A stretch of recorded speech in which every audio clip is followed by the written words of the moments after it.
Buenas, en este video vamos a hablar acerca de los dominantes de cadera.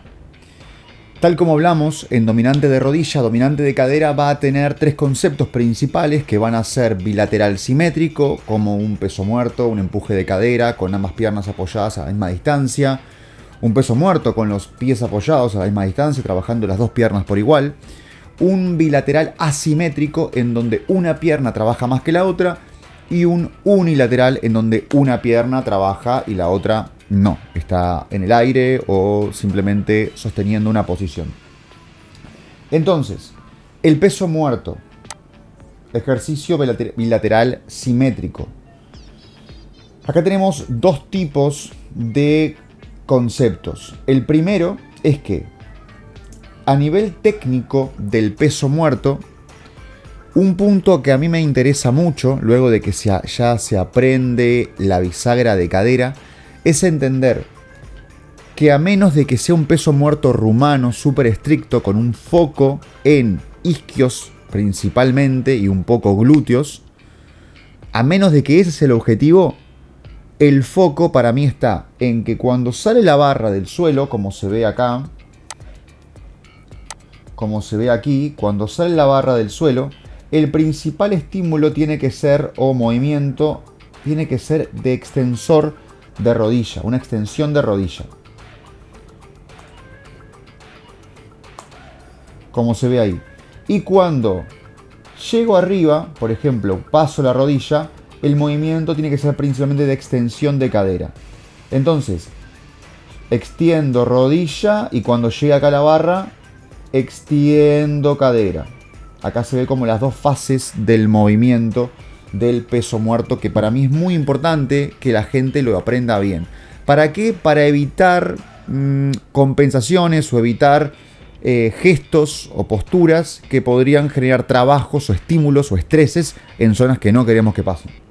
Acá se ve nuevamente este foco de peso muerto, como dice arriba, es un Romanian deadlift, es un peso muerto rumano en donde el foco principalmente está en los glúteos y los isquios. Los isquios trabajan muchísimo acá. Y si se ve, el estímulo a nivel de flexión de rodilla es mucho más insignificante que en el tradicional, que vimos anteriormente. Ahora, en cuanto a la separación de las piernas, hay una diferencia importante en el estímulo, porque tenemos el peso muerto más tradicional, que es con los pies anchos de caderas a anchos de hombro, y el peso muerto sumo, que es con los pies mucho más separados y más abiertos. ¿Qué cambia esto? Cambia la altura de la cadera. Entonces, cuando tengo los pies más abiertos, mi cadera, mi centro de masa, baja. Cuando tengo los pies más juntos, mis piernas parecen como que son más largas. O sea, la distancia entre mi cadera y la barra, con los pies juntos, es mayor.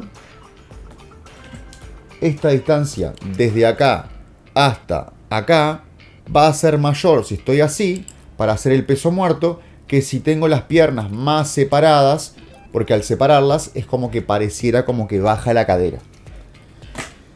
¿Y esto por qué me ayuda? Porque muchas veces personas que tienen piernas muy largas o que no quieren generar tanta carga lumbar, les ayuda o nos ayuda a favorecer a que el estímulo vaya direccionado de otra manera y se reduzcan ciertas cargas compresivas que no queremos. Entonces, al separar las piernas, hay un aumento en la flexión de las rodillas, trabajan más los cuádriceps y a su vez hay una menor inclinación del tronco. En un peso muerto sumo, las piernas van más separadas, trabaja más toda la pierna y el tronco no baja tan así, baja más derechito.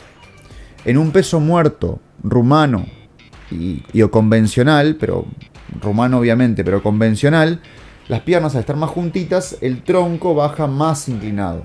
Esa inclinación aumenta el estímulo a nivel lumbar. Acá se ve un estudio en el cual se analiza en este lado de la gráfica el ángulo de la flexión a nivel del tobillo según el peso muerto, el conventional deadlift y el sumo deadlift. El conventional es el con los pies separados a ancho de cadera, anchos de hombro y con flexión de rodilla también. Acá se ve que el ángulo de tobillo es mayor, hay mayor movimiento del tobillo en el convencional, hay mayor movimiento de rodilla o mayor flexión extensión de rodilla en el sumo, Acá es parecido y acá un poquito más en el tronco. La flexión del tronco es mayor en el convencional, lo que decíamos hoy. Por lo tanto, podemos decir que los estímulos que se van a generar son ligeramente mayores en ciertas zonas donde más movimiento se dé.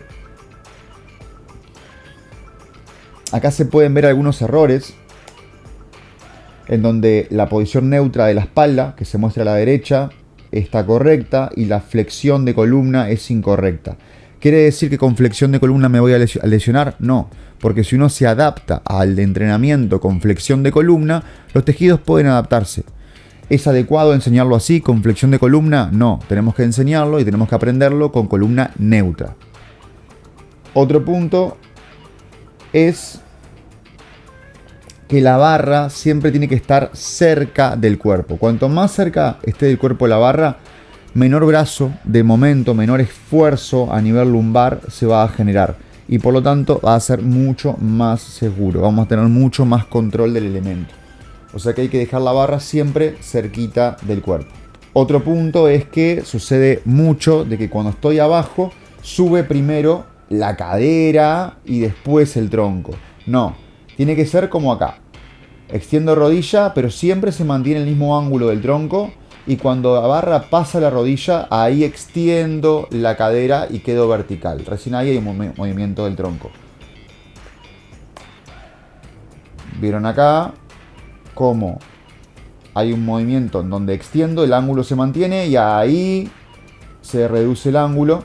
Y acá ven que cambia completamente todo el tiempo. ¿Qué es lo que pasa? En este punto de acá,